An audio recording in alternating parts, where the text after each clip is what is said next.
नमस्कार। Winter season या ठंडे मौसम की शुरुआत हो चुकी है और जैसे ही विंटर सीजन आया तो उम्मीद है कि आप लोगों ने अपने गर्म कपड़े निकाल लिए होंगे और जो रेनी सीजन के कपड़े थे वो पैक करके रख दिए होंगे, जैसे कि छाते की बात करते हैं या फिर रेनकोट। सामान्यतः ऋतुओं के हिसाब से या सीजन के हिसाब से हम लोग अपने दैनिक यूज की जो चीजें हैं वो बदलते हैं। जैसे कि गर्मी के मौसम में हमारे कपड़े अलग होते हैं, वही अगर रेनी सीजन की बात करते हैं, बारिश के मौसम में कपड़े बदल देते हैं और उसी तरह सर्दियों के मौसम में हम गर्म कपड़े पहनने लगते हैं। ऐसा होता नहीं कि गर्मियों के मौसम में आप गर्म कपड़े पहने या सर्दियों के मौसम में आप रेनकोट लेकर चले। तो जिस तरह से आप अपने दैनिक उपयोग की चीजें ऋतुओं के हिसाब से बदलते हैं, उसी तरह क्या आपने अपने खान पान भी बदला है? क्योंकि जैसे हमारी जो बाहरी रिक्वायरमेंट है सीजन के हिसाब से चेंज होती है, उसी तरह हमारे शरीर की भी आवश्यकताएं ऋतुओं के हिसाब से परिवर्तित होती हैं और इसे ही आयुर्वेद में ऋतुचर्या के नाम से जाना जाता है। अक्सर कुछ लोगों को जैसे ही वातावरण में ठंडकता बढ़ती है तो एक दर्द महसूस होने लगता है और इस दर्द को आयुर्वेद में अगर हम कहें तो इसे हम वात के नाम से जानते हैं। अब ठंड का मौसम है, कहते हैं हम हेल्दी सीजन है, लेकिन इसमें भी ये मैं बोल रहा हूं कि लोगों को दर्द होता है। फिर जब दर्द हुआ तो फिर हेल्दी सीजन क्यों है? तो जनरली ये जो दर्द होता है ये वात प्रकोप के कारण होता है और इस वात प्रकोप में हमारा खान पान एक बहुत इंपॉर्टेंट रोल प्ले करता है।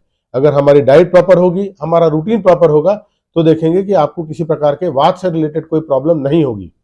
तो आइए हम बात करते हैं विंटर सीजन या फिर जिसे हम सर्दियों का मौसम कहते हैं।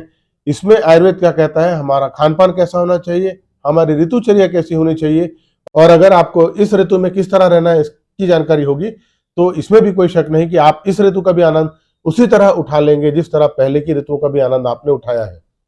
तो देखिए, सबसे पहले बताना चाहूंगा कि हमारा जो शरीर है, हमारा जो खून है, हम लोग वार्म ब्लडेड है। मतलब कि बाहर के पर्यावरण से हमारे शरीर के तापमान में कुछ ज्यादा अंतर नहीं होता।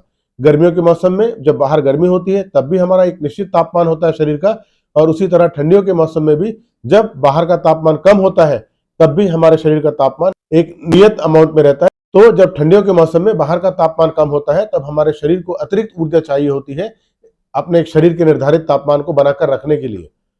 और इस तापमान को बना के रखने के लिए और अतिरिक्त ऊर्जा के लिए हमारा शरीर निर्भर है हमारे खान पान पर। तो जो हम आहार द्रव्य ग्रहण कर रहे हैं, जो हम डाइट ले रहे हैं, वो हमारा फ्यूल है और उस फ्यूल को ही बर्न करके हमारी बॉडी इतनी एनर्जी क्रिएट करता है कि वो अपने बॉडी के टेम्परेचर को मेंटेन करके रख पाता है।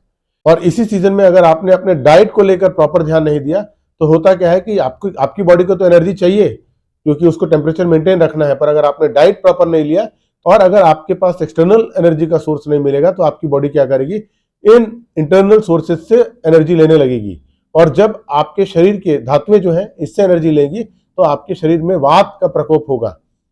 और वात के लक्षणों में माना जाता है कि अगर ठंडकता है और अगर रूखापन है तो वात का प्रकोप होता है। तो जनरली विंटर सीजन में रूखापन तो होता ही है, साथ ही साथ जब आपके शरीर की धातुएं बर्न होने लगती हैं तो इसके कारण शरीर में रुक्षता आ जाती है और ये वात के प्रकोप का बहुत बड़ा कारण होता है। तो अब इससे बचे कैसे, ये भी जानना जरूरी है। ऐसा पाया गया है कि ठंडियों के मौसम में हमारे शरीर का बीएमआर या जिसे हम बेसल मेटाबॉलिक रेट बोलते हैं वो थोड़ी सी मात्रा में बढ़ जाता है क्योंकि जनरली बॉडी का मेटाबॉलिज्म बढ़ेगा तभी हमारा शरीर इतनी ऊर्जा बना पाएगा कि वो हमारे शरीर के तापमान को मेंटेन रखे। आपने देखा भी होगा कि इस मौसम में हमारे पास खाने पीने को बहुत सारी चीजें उपलब्ध होती है, multiple varieties of fruits, vegetables, बहुत सारी सब्जियां आती है, भाजी है, सब्जी है और साथ ही साथ खाने को बहुत सारे ऑप्शन हमारे पास मिल जाते हैं। तो मैं ये कहना चाह रहा हूं कि क्योंकि आपको इस मौसम में अतिरिक्त ऊर्जा की आवश्यकता होती है और इसी ऊर्जा के लिए आपके शरीर को ईंधन की जरूरत होती है और आपका खान पान ही ईंधन है, इसीलिए इस मौसम में सामान्य ऋतुओं के कंपैरिजन में आपको अधिक खाना है। जैसे कि मैंने पहले बताया, सीजन के हिसाब से आपका लाइफस्टाइल बदलता है, उसी तरह सीजन के हिसाब से आपके डाइट का पैटर्न भी चेंज होना चाहिए। आपको विंटर सीजन में एज कंपेयर टू दूसरे सीजन के जैसे समर और रेनी सीजन के आपको इस सीजन में ज्यादा खाना है। ज्यादा का मतलब ये नहीं कि बहुत ज्यादा खाना है, लेकिन हमारी एक डाइट होती है और जनरली हम लोग क्या करते हैं उस डाइट को फिक्स रखते हैं। समर सीजन में भी हमको उतना ही खाना है, रेनी सीजन में भी उतना ही खाना है और विंटर सीजन में। परंतु आयुर्वेद ऐसा नहीं कहता। आयुर्वेद के हिसाब से उस समय जब आपके शरीर की रोग प्रतिरोधक क्षमता या आपके शरीर का बल या आपका जो वाइटल पावर है वो कम होता है, उस समय आपको हल्का फुल्का भोजन लेना है, कम मात्रा में भोजन लेना है। और वही जब आपके शरीर की रोग प्रतिरोधक क्षमता बहुत अधिक होती है, आपकी वाइटल पावर बहुत बढ़ी हुई होती है, उस समय आपका शरीर किसी भी खाद्य पदार्थ को खाने में सक्षम होता है और आसानी से आप उसको पचा सकते हैं। और आपने देखा भी होगा सर्दियों के मौसम में सामान्यतः आप जो भी खाते हैं वो बहुत आसानी से पच जाता है, जबकि वही अगर आप बारिश के मौसम में खाते हैं, थोड़ा भी आपका डाइट गड़बड़ हुआ तो देखेंगे आपको दिक्कत होती है, लूज मोशन होगा या वोमिटिंग होगा या फिर कोई और गैस्ट्रिक प्रॉब्लम होगा। तो अब तो आप समझ चुके होंगे कि विंटर सीजन में आपको नॉर्मल डाइट से कुछ अधिक लेना है। एक और जरूरी बात है जो ध्यान देने वाली है, वो ये है कि विंटर सीजन में बेसिकली रातें जो है वो लंबी होती हैं और दिन छोटे होते हैं, इसीलिए हमारे ब्रेकफास्ट, हमारे लंच और हमारे डिनर के टाइम को भी ऑल्टर करना पड़ेगा। क्योंकि रातें लंबी हैं और दिन छोटे हैं, इसलिए जब आप रात को डिनर करके सोते हैं उसके बाद एक लंबा गैप होता है सुबह ब्रेकफास्ट के लिए।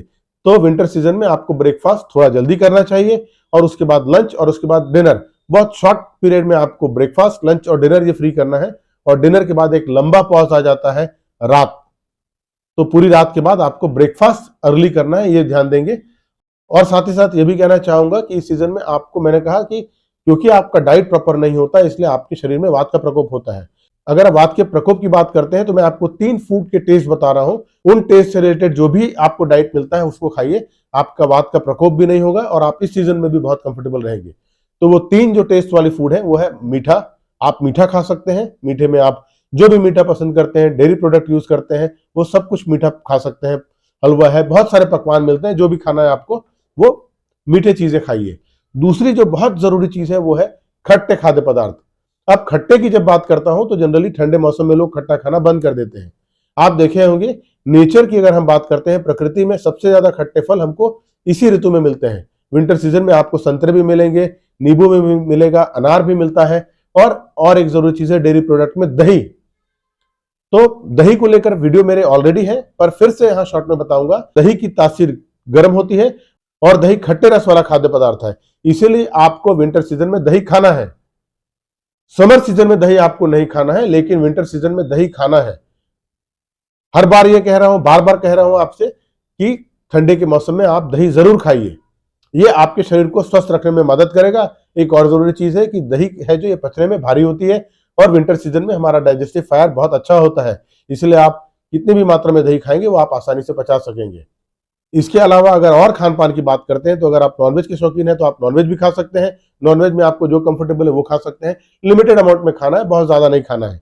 लेकिन अगर गलती से खा भी लिए नॉनवेज ज्यादा अमाउंट में तो आप देखेंगे अगर आपकी डाइजेस्टिव पावर ठीक है तो आप ओवरऑल इस फूड को भी डाइजेस्ट कर सकते हैं।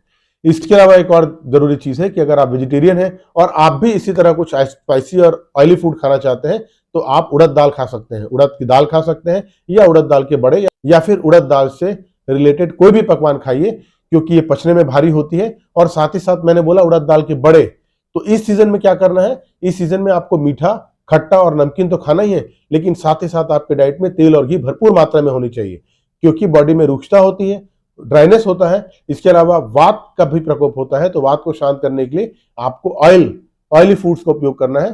तो इस सीजन में आप ऑयल, घी या फिर कोई भी फैट कंफर्टेबल वे से ले सकते हैं, अमाउंट हमेशा लिमिटेड लीजिएगा, ये भी आपकी बॉडी पचाने में सक्षम होगी और साथ ही साथ आपको वात संबंधित कोई परेशानी नहीं होगी, आपको दर्द नहीं होगा। एक और जरूरी बात, सामान्यतः हम आयुर्वेद की अगर बात करते हैं तो इसमें नया अनाज या नया चावल खाने से मना करते हैं, लेकिन चूंकि हमारी पाचक शक्ति बहुत अधिक होती है इस सीजन में, हमारी डाइजेस्टिव कैपेसिटी अच्छी होती है, इसलिए इस सीजन में आप नए चावल का उपयोग कर सकते हैं। उम्मीद है सर्दियों के मौसम में आपका डाइट कैसा हो, आपका डाइट प्लान कैसा हो, ये जानकारी आपको अच्छी लगी होगी। और अगर आपको ये जानकारी अच्छी लगती है तो आपसे एक ये भी निवेदन है, कृपया मेरे इन वीडियोस को लाइक कीजिए, मेरे इस यूट्यूब चैनल को सब्सक्राइब कर लीजिए और अपने दोस्त यार, जान पहचान के लोगों को भी शेयर कीजिए, ताकि वो भी ऑथेंटिक आयुर्वेद का नॉलेज ले सकें, वो भी अपने लाइफस्टाइल में क्या चेंजेस करने हैं इसकी जानकारी ले सकें, और वो भी अगर अपने डाइट, अपने लाइफस्टाइल को सीजन के हिसाब से मॉडिफाई करेंगे तो इसमें कोई शक नहीं कि वो भी स्वस्थ और सुरक्षित रहेंगे। आज के समय में अपने आप को समग्र रूप से स्वस्थ रखना आवश्यक है, इसलिए स्वस्थ रहिए, सुरक्षित रहिए। धन्यवाद।